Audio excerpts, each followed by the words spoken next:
There's a house still standing in the hill country of western Pennsylvania that the locals have long since stopped trying to explain. It was built in 1847 by a man whose name appears on no church record, no census before that year, and no deed of purchase, because, according to county documents, the land was simply already his. Between 1847 and 1901, 3 families called that house home. Each one left without warning. Not fleeing, not evicted, but departing as if they'd come to some private understanding with the building itself. They packed what they could carry in the dark hours before dawn and never returned for the rest. The last family to abandon it left a meal on the table, a Bible open to Exodus, and every door in the house wide open, except one, the door to the attic. When a county assessor finally entered the property in the spring of 1902, he documented what he found in a report that was filed, stamped, and quietly removed from public records within 60 days. What he discovered in that attic, and more precisely, what lay beneath it, had been waiting there long before the first family ever moved in. The hills west of Allegheny City in the 1840s were not the untamed wilderness Eastern papers like to romanticize. The region had been settled for nearly 3 generations. Farms carved the valleys, sawmills and tanneries lined the creek beds, and small communities had grown up around crossroads and ferry landings, each with its church, its tavern, its rutted post road, and its rigid hierarchy of landowners and laborers. It was a landscape that had learned to look ordinary, to present itself as exactly what it appeared to be, no more, no less. That enforced ordinariness wasn't just geographic, it was social. The communities of western Pennsylvania were built on a strict architecture of appearances. What you showed the world defined who you were. What you kept from it was your own concern, provided you kept it completely.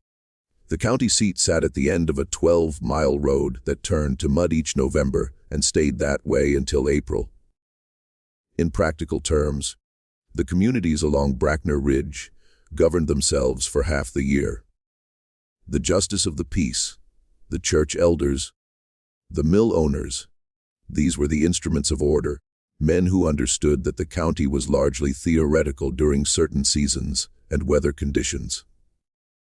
Into this self-sufficient, inward-facing world, where everyone's business was everyone else's, and the arrival of a stranger was enough to occupy the community's conversational energies for weeks, came the man who called himself Cornelius Vane. He arrived in October of 1847, claiming ownership of 40 acres on the east face of Brackner Ridge. The pastor of the First Presbyterian Church, Reverend Amos Seal, described him in his journal as a spare man of perhaps 50, with gray, streaked hair worn longer than fashion dictated, and an accent that suggested neither Pennsylvania nor any eastern state. Maybe farther south, the pastor thought, or perhaps a region entirely outside his experience.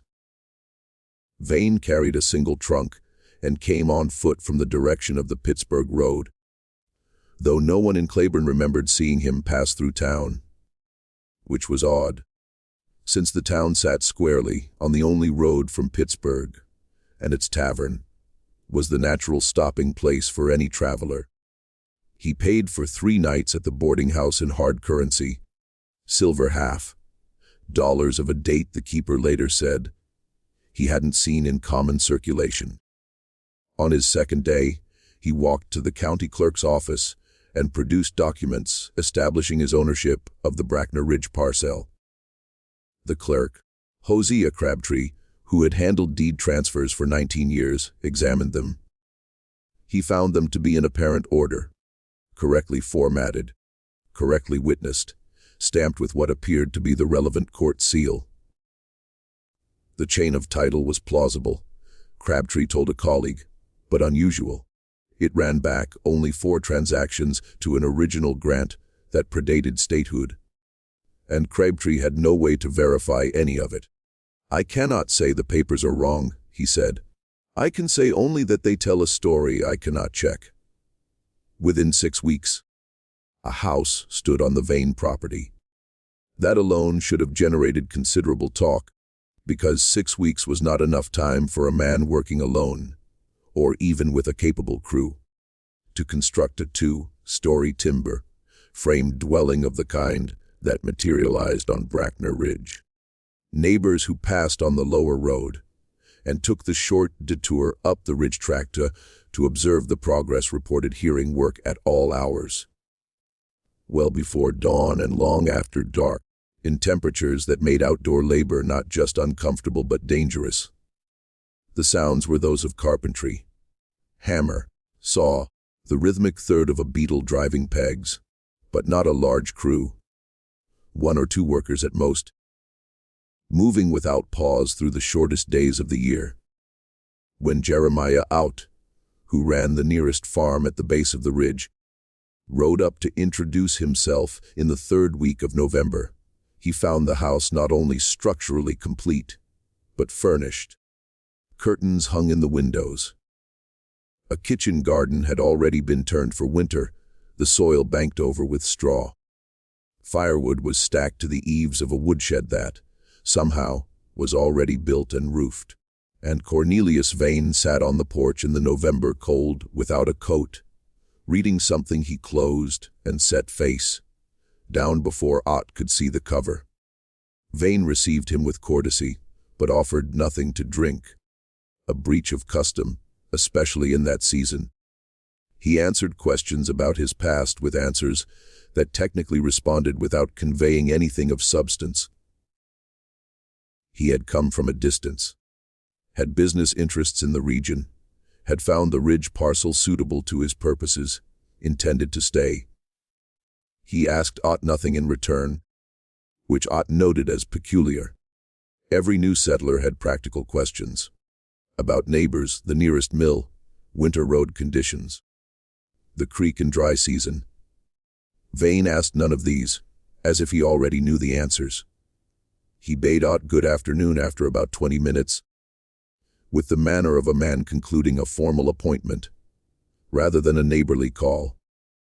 Ott rode home with the unsettling conviction that he had been assessed rather than visited.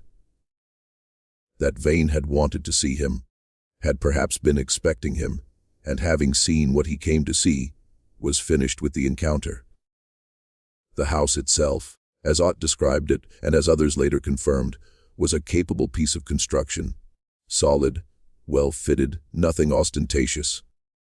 2 stories, 4 rooms on the ground floor, including a kitchen with a substantial hearth, a steep staircase at the back of the main hall, and above it all, an attic that ran the full length of the building under a sharply pitched roof.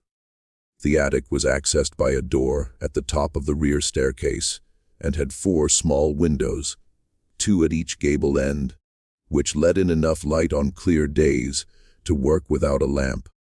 What distinguished the house from every other dwelling on Brackner Ridge, and what those first observers did not yet have reason to examine carefully, was the flooring.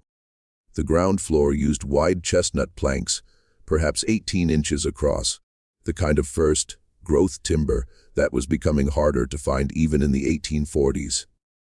The second floor used narrower oak boards, also typical for the period. But the attic floor was something else. Those who eventually got close enough to examine it described a close-fitted tongue, and groove hardwood of a species no one in Claiborne Township could readily identify. Not oak, not chestnut, not walnut, not cherry. None of the familiar woods of the Pennsylvania forests. It was very pale, almost cream-colored when the light hit it, with a fine, nearly invisible grain, and it had been laid with a precision that the millwright Roland Petcha would later describe as the type of finished carpentry he had seen in a domestic building anywhere in western Pennsylvania. The boards were fitted so tightly that no light passed between them, no air moved through them, and the surface was as level as a tabletop across the full 30-foot length and 15 foot width of the attic. Cornelius Vane lived on Brackner Ridge for 4 years. In that time, he purchased nothing from local merchants beyond occasional lamp oil and dried provisions. He kept no livestock. He cultivated the kitchen garden in spring and summer with quiet efficiency. He attended no church, joined no fraternal organization, subscribed to no newspaper, and sent and received mail only twice in 4 years. Both times receiving packages from Pittsburgh that the postmaster described as heavy for their size and sealed in a manner he had not seen before. The outer wrapping secured with a cord tied in a specific knot that the postmaster's wife, who had grown up on the coast of Maine and knew something about rope work, said was used by navigators and surveyors, not by merchants or ordinary men of business. Vane received, in 4 years, a total of 3 visitors. All 3 arrived on foot from the Pittsburgh direction. All 3 stayed between 1 and 3 days. All 3 departed in the early morning hours before the community was stirring. Reverend Seal, who noted each visit in his journal, wrote that the 3 visitors shared what he called a quality of practiced inconspicuousness. People who had trained themselves to take up as little space in the world as possible, to make no impression, to be forgotten almost in the act of being observed. He found this quality, in the context of visits to a man who himself possessed it, to be more alarming than any more visible strangeness would have been. In the spring of 1851, Cornelius Vane was gone. He gave no notice. He transacted no sale. He filed no departure. The house stood empty for 11 months, the kitchen garden going to weed, the firewood slowly consumed by no fire, the curtains fading behind their windows. During those months, various members of the community found reasons to approach the house, and at least 2 of them, according to later accounts, went inside.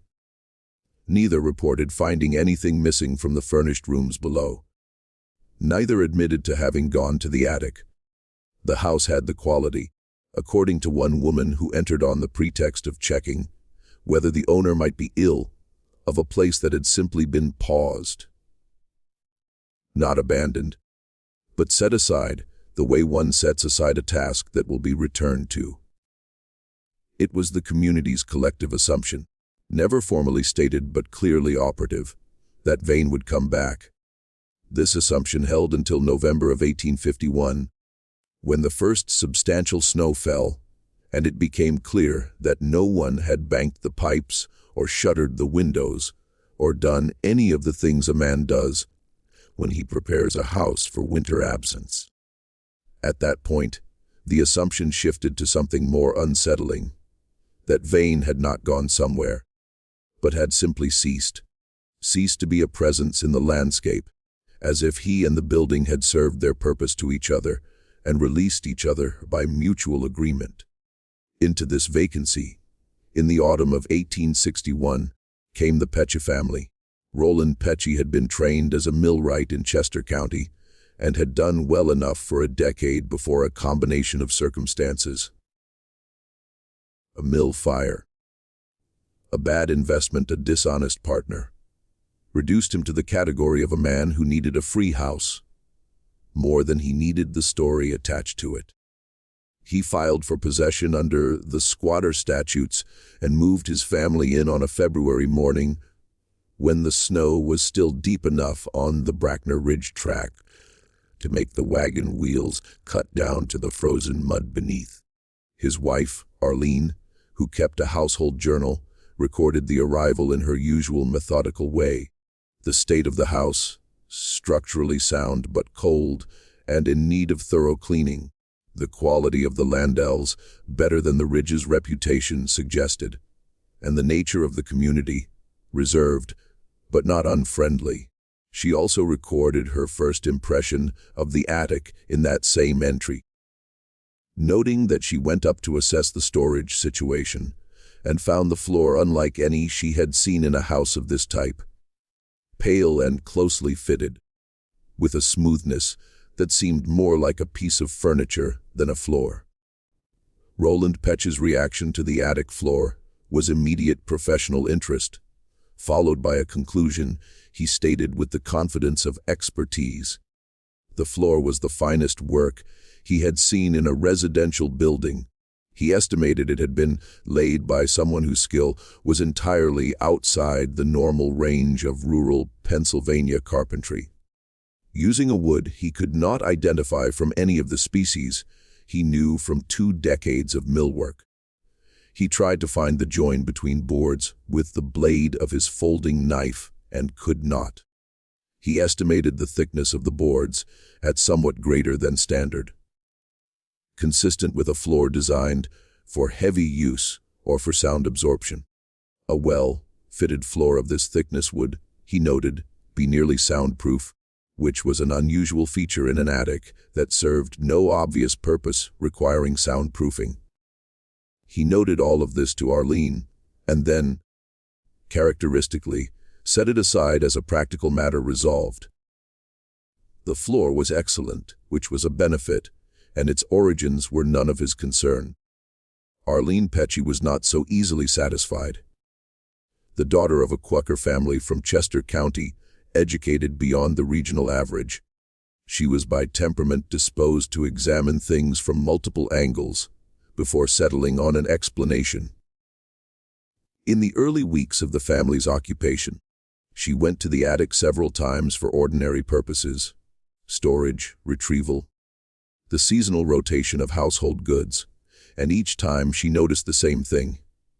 It was not a sound. It was not a sight.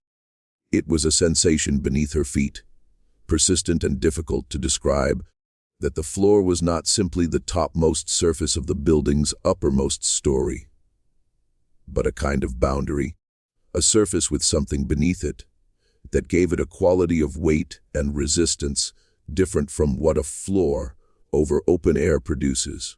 A floor over empty attic joists has a slight resonance, a faint hollowness. This floor had the opposite quality, a density, a downward solidity, as if it were resting not on the building's frame, but on something that came from below. She mentioned this to Roland in November of 1852, framing it as carefully as she could in practical terms, because she knew him well enough to understand that anything framed as intuition would be dismissed before it was considered. She described the sensation she felt underfoot, the quality of the sound when she pressed her heel against the boards. Not the expected hollow resonance, but something closer, denser, suggestive of mass beneath rather than air. Roland listened. He went up with a lamp that evening, spent a methodical 40 minutes on the attic floor, pressing and listening and knocking, and came down to tell her that the floor was solid, the boards well fitted, and that whatever she was feeling was almost certainly the timber settling in the cold, which produced sounds and sensations that could be misinterpreted. He said all of this with the confidence of expertise, and then he did not go back to the attic for the remainder of that winter. Not once. The months that followed produced a series of entries in Arlene's journal that circle back to the attic with a regularity she seems to find as puzzling as its object. She is not a woman given to obsession or anxiety. Her other entries from the same period are models of practical domesticity. The state of the garden, the cost of provisions, her daughter's progress with their studies, community events, letters to and from family in Chester County. These entries are orderly and grounded. The entries concerning the attic have a different quality. Not frightened, not fanciful, but straining, as if she is trying to fit something she knows into a vocabulary that does not quite contain it. In January of 1853, she writes, "I understand that Roland is right about the floor.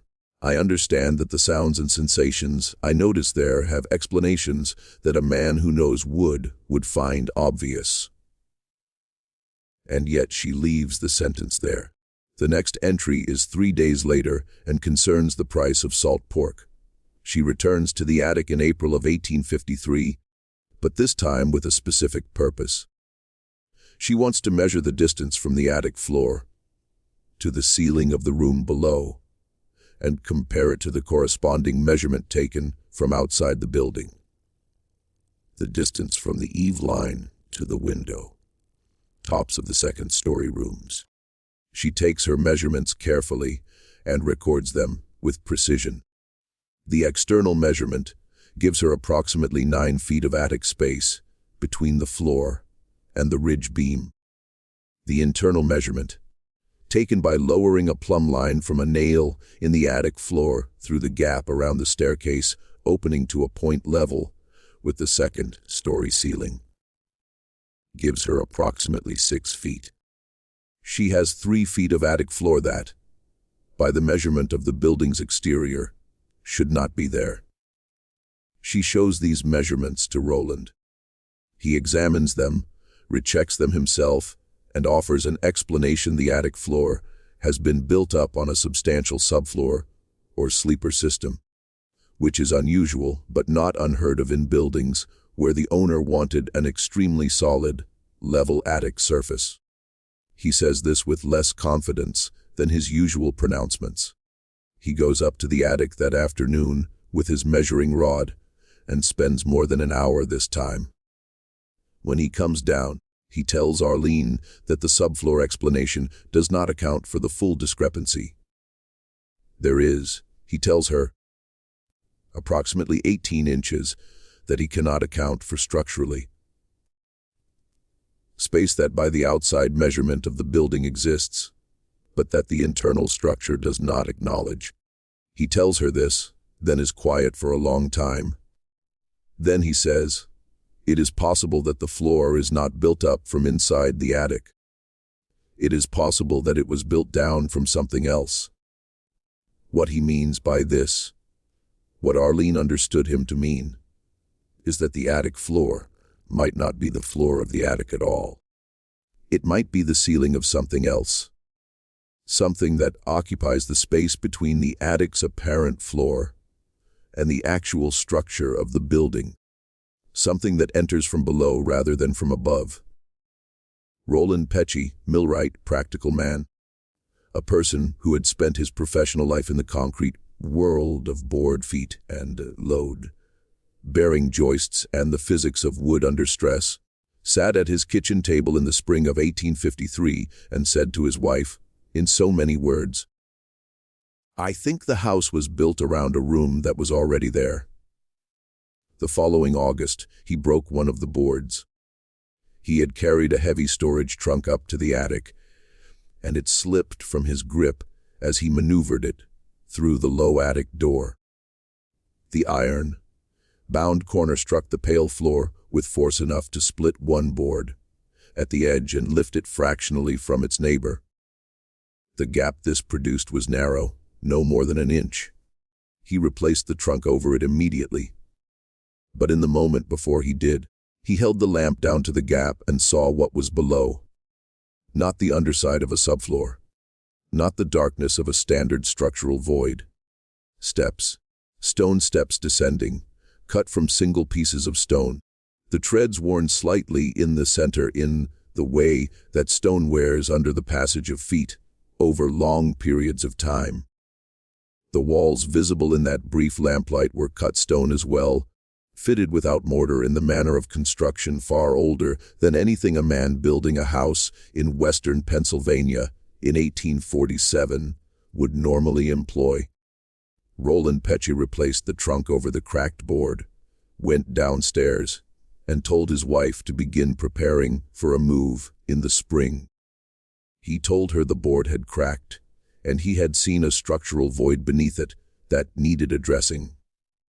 He did not tell her what he had actually seen. He did not tell her why a structural void would require them to leave rather than repair. He told her nothing more about the attic for the remainder of their time in the house, which was not much time. They were gone by April of 1855, loading their wagon in the gray before dawn of a morning that Arlene described in the last full entry of her journal as cold and still and smelling of the previous autumn's leaves, as if winter had held them so long in that place that even the seasons were confused about when it was time to let things go. Arlene's journal ends mid-sentence on the night before their departure. The final complete sentence reads, Roland says we are not running. Roland says there is nothing to run from. The sentence after that breaks off after 4 words, but the floor is. The remaining pages are blank. The house stood empty for 6 years. During those 6 years, it became what empty houses in rural communities always become a subject of speculation, a location where teenage courage was tested on autumn nights, a repository for whatever stories the community needed to attach to a place that no one fully understood. The stories that grew around the Brackner Ridge house during this period were notable for their restraint. The people of Claiborne Township were not prone to elaborate ghost narratives, and the relatively recent memory of the Petchy family's departure, people who had lived in the house for 3 years and left abruptly without explanation, was too close and too concrete to require embellishment.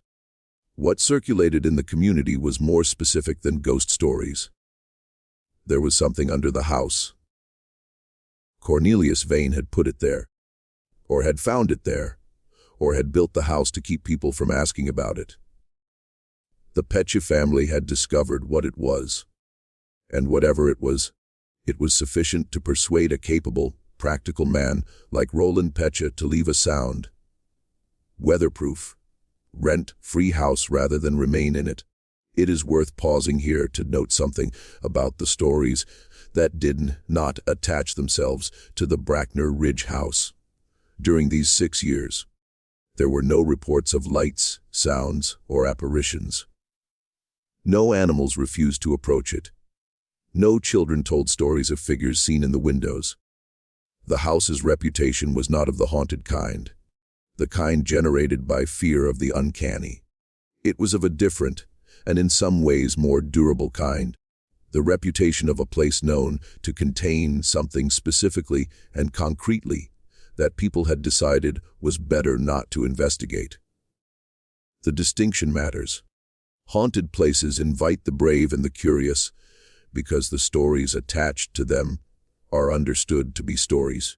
A place known to contain something real does not invite that kind of curiosity. It invites avoidance, or the particular, determined appetite of the person who has decided that knowing is worth whatever knowing costs. The Hargrove family belonged to neither of these categories. They were practical, economically depressed, and in possession of the specific kind of optimism that attaches itself to people who have been unlucky long enough to start discounting warnings as the luxury of people who have not been unlucky. Silas Hargrove was a former blacksmith who had lost 2 fingers in his forge in the same accident, and had been looking since then for the kind of stable, low-cost existence that would let him and his family regain some footing.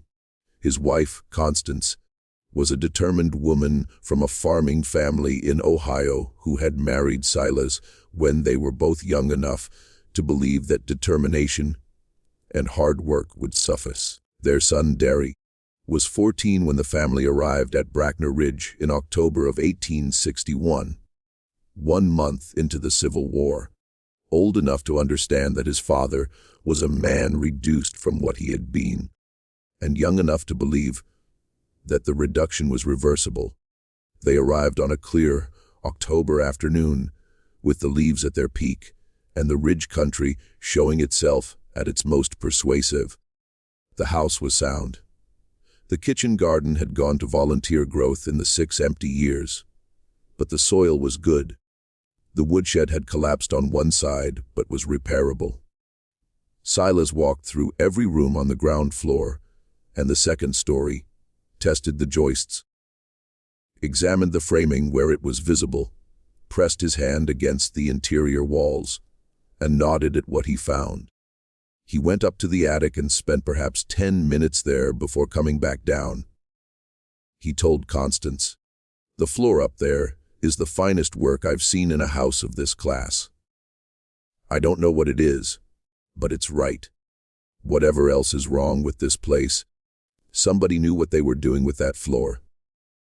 What Silas did not tell Constance, what he told no one for 9 years, was that he had, on that first day in the attic, noticed an irregularity.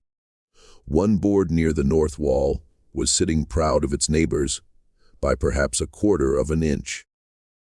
The irregularity was subtle enough that most people would not have noticed it, and even those who did would likely have attributed it to seasonal movement in the wood. Silas noticed it because he had spent years working with metal, and metal teaches you to read tolerance the way carpenters read grain.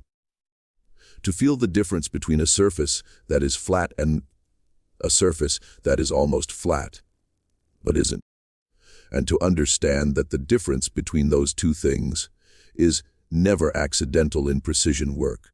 He knelt down and pressed the proud board flat with the heel of his hand, applying gradual downward pressure, and felt it give, not spring back as a swelled board gives, but compress with a soft mechanical resistance, and produce, when at the bottom of its travel, a faint but distinct click, like the engagement of a latch.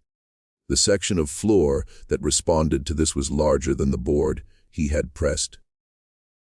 A rectangle of perhaps 4 feet by 6 feet, centered on the north wall, and including the board he had touched and 5 others around it, rose silently on concealed hinges, the whole section pivoting upward as a single unit, counterbalanced by some mechanism he could not immediately see, to reveal beneath it a stone staircase descending into darkness. The staircase was cut from single large stones. The walls framing it were cut and fitted stone, dry, laid without mortar, in a technique that Silas associated with construction older than anything he knew in western Pennsylvania. He stood at the top of the stairs for a long moment, breathing the air that rose from below, which was dry and faintly cool, and carried the smell of stone and something else he could not identify. Not decay, not must, but a kind of mineral stillness, as if the air below had been sealed in for a long time and had forgotten how to move. Then he went back downstairs, found a lamp, lit it, and went back up. The chamber at the bottom of the 12 stone steps was 30 feet long and perhaps 15 feet wide, running north to south beneath the full length of the attic above. The walls were cut stone, the same dry, laid technique as the staircase, fitted with a precision that spoke of either extraordinary skill or extraordinary time, or both. The floor was packed earth, compressed to the density of stone by what must have been decades or centuries of compression. The ceiling, the underside of the attic floor, was the extraordinary fitted hardwood viewed from below, smooth and seamless from this angle, too, with the mechanism of the concealed hatch visible as a single iron rod running horizontally along the north wall, connected by a simple linkage to the counterbalanced hinges.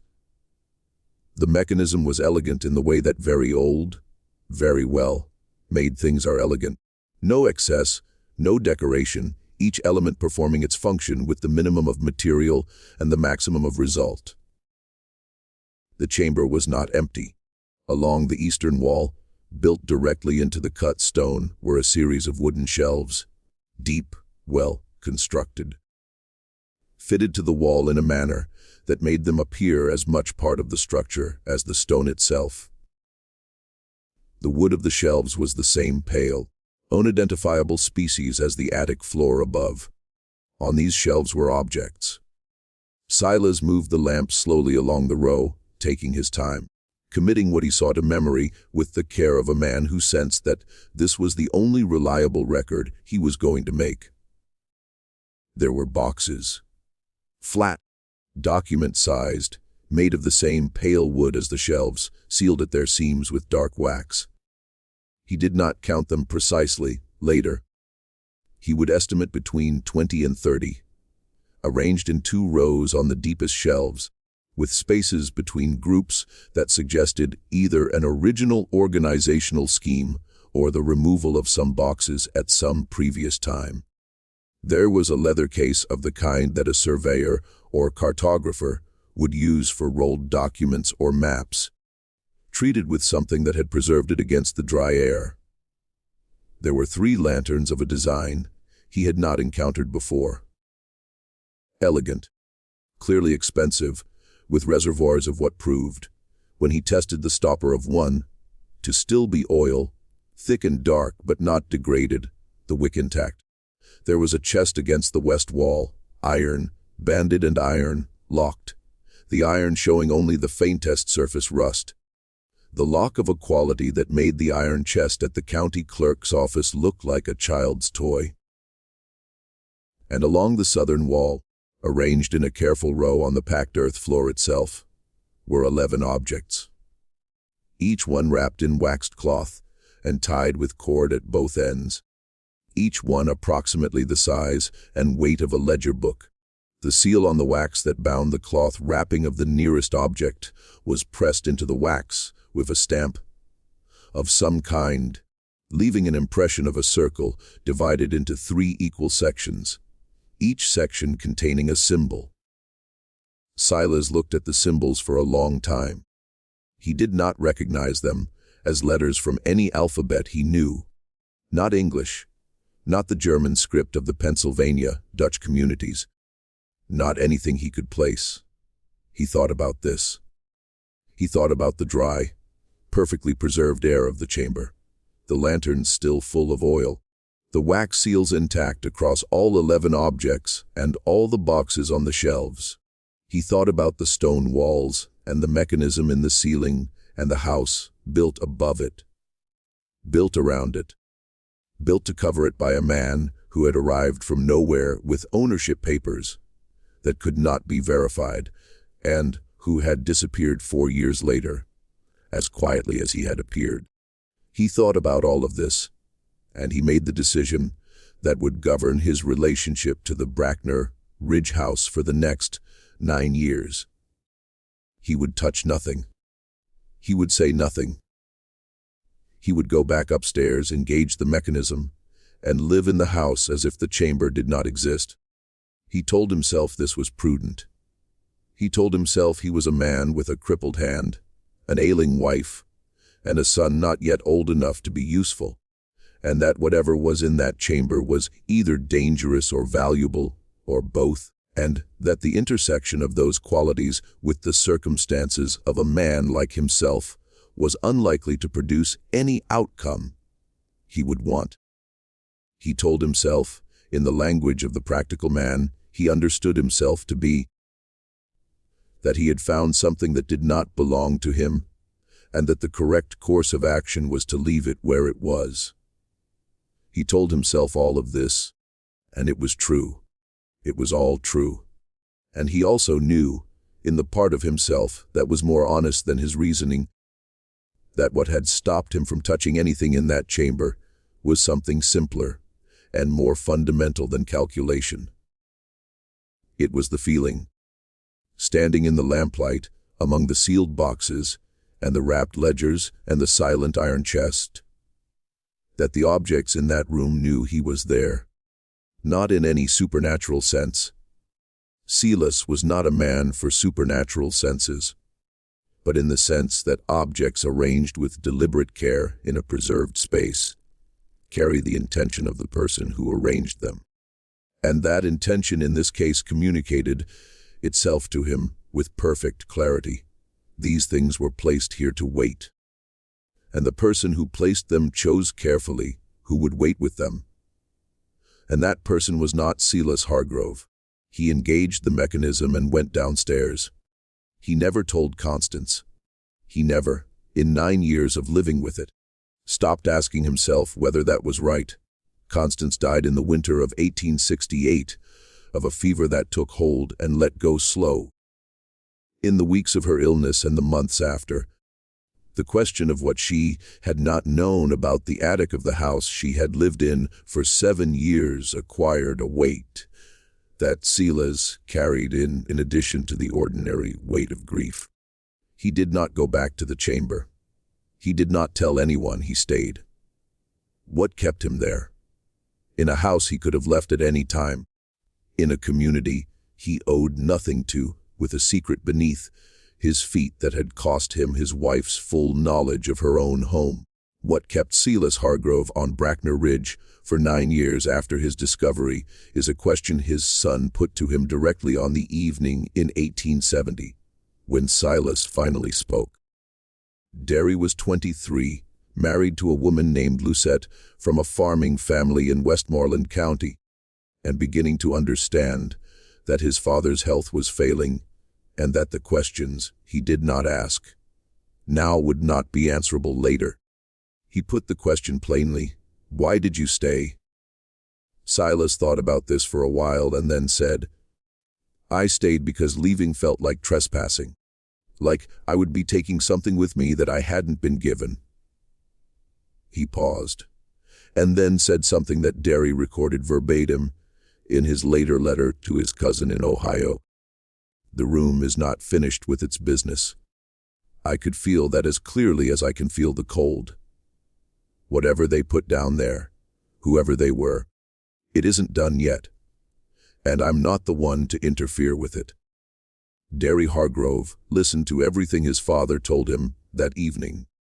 He asked his questions, received his answers, and then waited 3 days before going up to the attic himself. He did not tell Lucette where he was going. He found the mechanism on the first try, because his father had described its location precisely. He went down. His subsequent letter to his cousin in Ohio, a cousin named James Hargrove, who worked as a clerk in Cincinnati, and who was apparently the person Derry trusted most with what he had discovered, was written 4 months after this descent, from an address in Cincinnati, which tells us that the family had already moved by the time Derry composed it. The letter is preserved in the Cincinnati archive that received James Hargrove's papers from his widow's estate, and it has the quality of something composed by a person exercising extreme discipline over both his vocabulary and his emotions. The early parts of the letter confirm his father's description of the chamber in every particular: the stone walls, the shelves, the sealed boxes, the 3 lanterns with their oil intact, the leather map case, the iron-banded chest, the 11 wrapped objects along the southern wall. Nothing, as far as he could determine, had been disturbed since his father's visit 9 years before. The preservation was, if anything, more remarkable to Derry than it had been to Silas, because Derry was old enough to have a clearer sense of what 9 years of undisturbed storage in a sealed space does to organic materials, and what the chamber preserved was not what should have survived. Unlike his father, Derry opened one of the flat wooden boxes. He chose one at random from the middle of the lower row on the eastern shelves, unworking the wax seal carefully to avoid breaking it more than necessary. He intended, he wrote, to reseal it after reading, though he did not explain why this mattered to him. The box contained documents, multiple sheets of paper he described as thin as a banknote, but more durable, written in a hand so uniform and precise that he initially mistook it for printing. He read English. The documents were in English, clearly composed by someone for whom English was their primary language of formal communication. He read enough to understand the nature of the documents. Then he replaced them in the box, pressed the wax seal back, as well as he could manage, returned the box to its position on the shelf, and went back up the stairs without examining anything else. In the letter to his cousin, he does not transcribe what he read. He says, "I will not write the details here, James. Not because I don't trust you, but because I don't trust paper." He says the documents concern names, a very large number of names, more than he could count in the pages he saw from one box alone. Against each name there are dates, locations, and figures that he took at first to be monetary amounts, though now he is not certain they are monetary. He says the locations range far beyond what he expected. Beyond Pennsylvania, beyond the eastern states, into regions he could identify and regions he could not. He says the dates run back beyond what anyone living could remember, and run forward to within the past few years, which should be impossible for documents sealed in a chamber he has no reason to believe has been entered since his father found it. And yet the forward dates are there, and the ink that records them is the same throughout, without any variation in color or character that would suggest later additions. And then he writes the sentence he crosses out twice and reconstructs the third time. Among the names in the documents that I read, there were names I recognized. He does not specify whose names. He does not explain how he recognized them. He says only, I recognized them. And the recognition was not a comfort. The Hargrove family, Silas, Derry, and Lucette, left the Brackner Ridge house before the end of that summer. They left the way all families left quickly, with what they could carry, and in the hours before the community was awake. Silas died in Cincinnati in 1873, 3 years after leaving the only home he had occupied for most of his adult life. Derry continued corresponding with his cousin for a decade after the Cincinnati letter, but never returned to the subject of the chamber or its contents. Lucette outlived them both.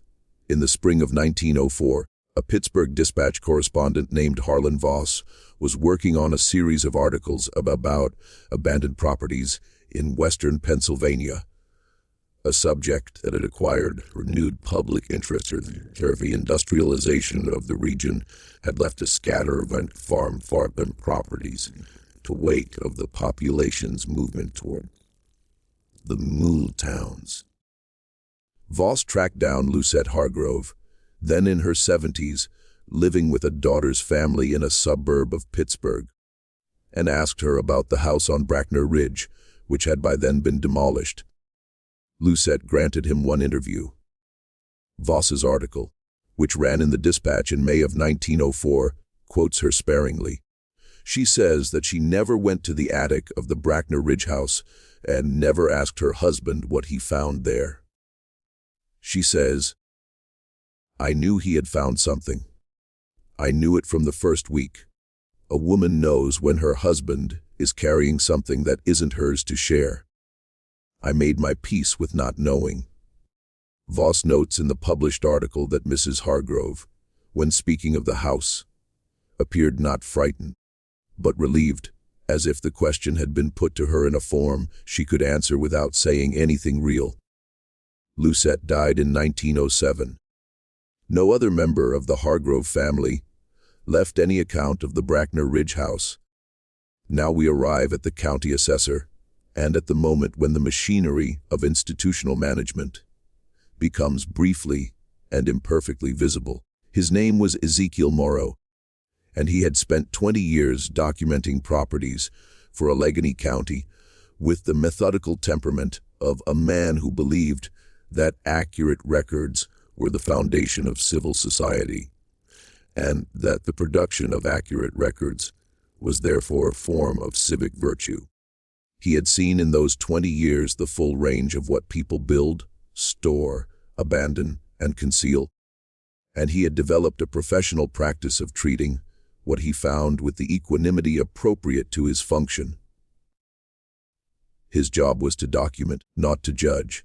He arrived at the Brackner Ridge property in April of 1902, authorized by the county to assess the estate of the property's most recent registered owner, who had died without heirs, and to determine its disposition. He entered the house and conducted his examination floor by floor, room by room, with the thoroughness his professional reputation required. He reached the attic in the afternoon of his second day. He found the mechanism on his first careful examination of the floor. It took him longer than it had taken Silas Hargrove, because he was approaching an unfamiliar surface without prior knowledge. But the proud board near the north wall was visible to a careful observer, and Morrow was a careful observer. He triggered the mechanism. He went downstairs for a lamp. He descended. His written report, filed with the county clerk's office on April 29, 1902, ran to 31 pages. Extraordinary for a routine property assessment in Allegheny County, which typically ran to 4 or 5 pages. The additional 26 pages accounted for the chamber, its contents, their condition, and his professional observations about the construction of both the chamber and the concealment mechanism above it. He was specific. He inventoried the objects on the shelves and the floor in the same detail, and with the same calm professional language he would have used to inventory any property. He noted the condition of each category of object. He noted his assessment of the chamber's construction date, which he placed significantly earlier than the house above it, at least a century older than the 1847 house, based on the stonework techniques and the degree of compaction of the earthen floor. He noted the seal on the wax of the 11 cloth, wrapped objects, and described it in terms precise enough to constitute a useful identification. A circle of approximately 1 inch in diameter, divided into 3 equal sectors by lines, running from the circumference to the center, each sector containing a single symbol that he reproduced by hand, drawing in the margin of his report. He noted that he had seen this seal before in a different context, and that recognition was part of what he considered his professional obligation to report. He filed the report. He received the standard receipt. He went home to his house in Allegheny City and sat at his writing desk and composed a letter to his brother-in-law in Philadelphia, a man named Theodore Dunning, who worked in the law and who was, as far as Morrow was concerned, the most reliable person he could think of to trust with what he had seen. In the letter, which Morrow evidently wrote the same evening he returned from the property, he describes the chamber and its contents in summary, not the full inventory of the report, but enough to convey the nature and significance of the discovery. He describes the seal. He describes his prior encounter with the seal, which he is careful to frame in terms that acknowledge it without specifying the context. He had seen it on a document that had come through his office in an official capacity 7 years prior, in connection with a matter that had been referred upward for resolution, and that he had subsequently not been asked to follow up on. He had noted the seal at the time, and had not found a match for it in any reference he consulted. Seeing it again in the chamber beneath the Brackner Ridge house, he wrote, confirmed for him that what he had found was not an isolated historical curiosity, but was connected to something ongoing, something that had people, and that those people moved documents and property, and presumably information in patterns that were not visible to the normal instruments of county governance. He told Dunning that he had reported everything in his official document, and that he expected the matter to be referred to appropriate authorities, and that he was writing this letter because he wanted someone outside the county government to know what he had found before any referral took place. He did not say that he was worried about the referral. He did not need to. Morrow's report was stamped received on April 29, 1902. It remained in the active file of the county clerk's office for 62 days.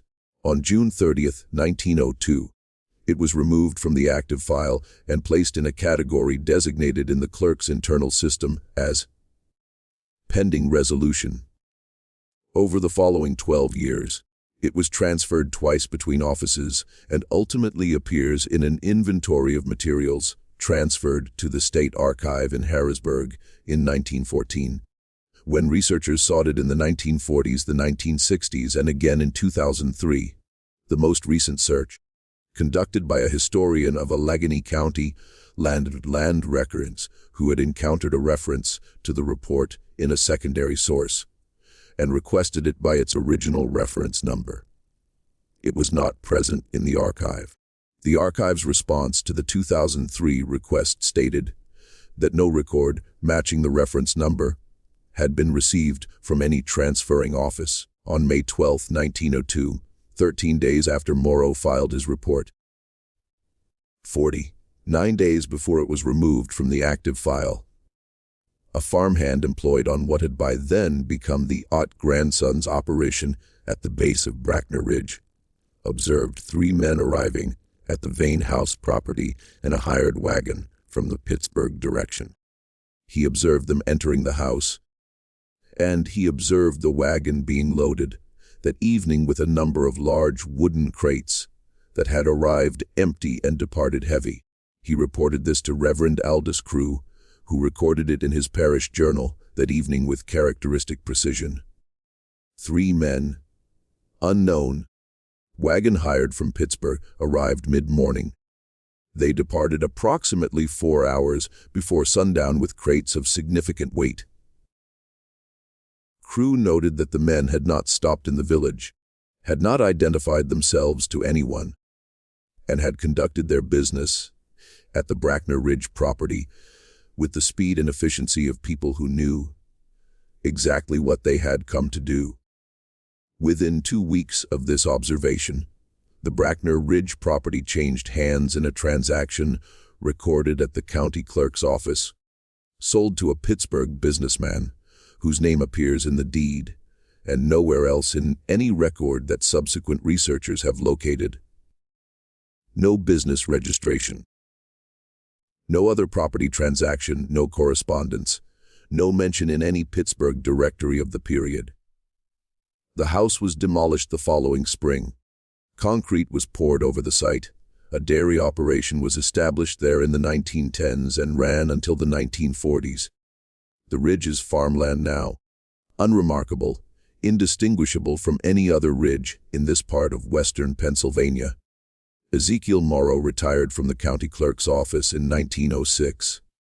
He spent his remaining years in Shadyside, a quiet residential neighborhood of Pittsburgh, and died in January of 1921 at the age of 73. Theodore Dunning, his brother-in-law in Philadelphia, predeceased him by 6 years. The letter Morrow had written in May of 1902 was found by Dunning's widow among her husband's personal papers when she settled his estate after his death in 1915. She kept it in an envelope marked, "Personal, not to be opened before my death." Apparently following instructions Dunning had left her. When she herself died in 1931, the envelope passed to a nephew who worked as a records clerk in Pittsburgh. The nephew read the letter, considered its contents for several days, and then placed it in a box with other family papers. He donated the box to a Pittsburgh historical organization in the 1950s as part of a general disposal of the estate's less obviously valuable materials. The letter sat in the organization's uncatalogued holdings for over 40 years, before it was processed as part of a general inventory in 1997. It has been read, as far as the organization can determine, by 3 researchers. None of them has published anything about it. The question that runs through all of this, through Silas Hargrove's 9 years of silence, and Derry Hargrove's letter that says everything except the thing that mattered most, through Ezekiel Morrow's 31 pages removed to a place they have not been found since, is the question of what, specifically, was in that chamber. The documents, the sealed boxes, the wrapped ledgers, the leather map case, the iron-banded chest. All of it was carried out of the ridge on the evening of May 12, 1902, in crates loaded onto a wagon that returned to Pittsburgh and left no further trace. The chamber itself was poured full of concrete, when the house above it was demolished. If anything remains beneath the foundation of what is now a working farm on the east face of Brackner Ridge. No one has looked for it with the means to find it, and no one with obvious reason to look has appeared. The concrete was poured 62 years before Morrow's report was sought in the archive and found missing. And by the time anyone had reason to make that connection, the connection was as buried as the chamber. What the evidence allows us to say is this: Cornelius Vane did not build the chamber beneath the house. He built the house around a chamber that already existed. The chamber was cut from stone using techniques consistent with construction far older than 1847. The chamber was equipped with a mechanism for concealment that was already installed when Vane arrived, or that Vane installed when he built the house over it, as part of the same act of concealment. It was stocked with objects that were sealed for long-term preservation, and that included, among their contents, documents listing names and locations and figures across a range of dates that could not have been produced in a single historical moment. It was maintained across periods of apparent vacancy, by Vane's presence, then by the three families who lived above it and who, one by one, discovered it and chose silence, and then by whoever sent the three men with the wagon on the morning of May 12, 1902. The seal that closed the wax on the chamber's objects. The three-section circle with its three symbols was a seal that a county assessor recognized from a previous official encounter 7 years before his visit to the chamber, which means it was a seal in active use in 1895 at minimum, and most likely later. No organization using that seal has been identified in any public record, fraternal register, commercial filing, or governmental index that researchers have consulted. These are the facts.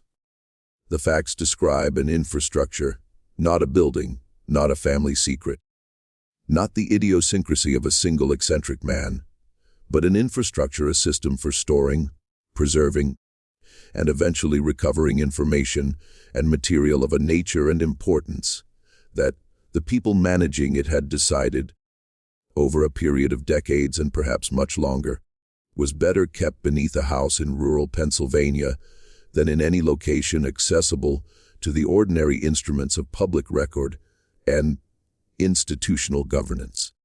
The house was the container. The families were incidental. They were chosen, or permitted, or tolerated, because they were unlikely, for economic or personal reasons, to disturb what was beneath them, and when one of them finally did more than discover the chamber. When Derry Hargrove opened a box and read names he recognized, the family was gone within months, and the house was in new hands within a year, and the contents of the chamber were in crates on a wagon heading back to wherever such things go when they are done being stored. What those names were, what Derry Hargrove recognized and was afraid to commit to paper, even in a letter he trusted to his most reliable cousin, remains in the only place it has been since the summer of 1870, inside an account that stops precisely where the accounting becomes specific. This is not an accident.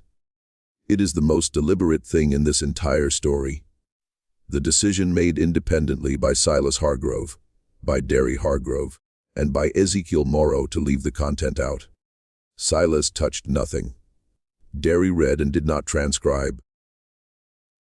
Morrow described the chamber fully, but appears to have been careful in his letter to Dunning about how much of the document's content he reproduced. 3 different men in 3 different decades, confronted with the contents of the same chamber, arrived at the same decision about how much to say. That consistency is either a remarkable coincidence, or it is the most reliable evidence we have about what was down there, that whatever it was, each person who encountered it understood immediately that the correct response was silence. We are left, then, with a floor that did not match the house, and everything that floor was built to conceal. The attic of the Brackner Ridge house had over a space that had been made to hold secrets by people who had thought carefully about how long secrets needed to be held and what conditions they needed to survive in. The house was built to service that need. The families were the last layer of concealment. The most human layer, the layer that required complicity, and that produced it in 3 cases out of 3 without any apparent coercion. No one threatened Silas Hargrove. No one threatened the Pecci family. No one threatened Ezekiel Morrow. They each encountered what was in that chamber and made, without instruction, the same choice. That tells us something about what they found. We are not entirely sure it tells us something reassuring. This mystery shows us, perhaps, something about the depth of certain silences, about the difference between a secret that is kept and a secret that keeps itself. The house on Brackner Ridge was demolished more than a century ago. The ridge is quiet. The concrete has been there longer than anyone now living has been alive. And the documents with their names and their locations and their figures across decades of dates are wherever the Pittsburgh wagon took them, behind whatever institutional patience has been keeping them since. 3 researchers have read Morrow's letter and published nothing. Whatever is in that chamber's contents is still waiting for something. The way Silas Hargrove understood, standing in the lamplight of a December afternoon in 1861, that it had always been waiting.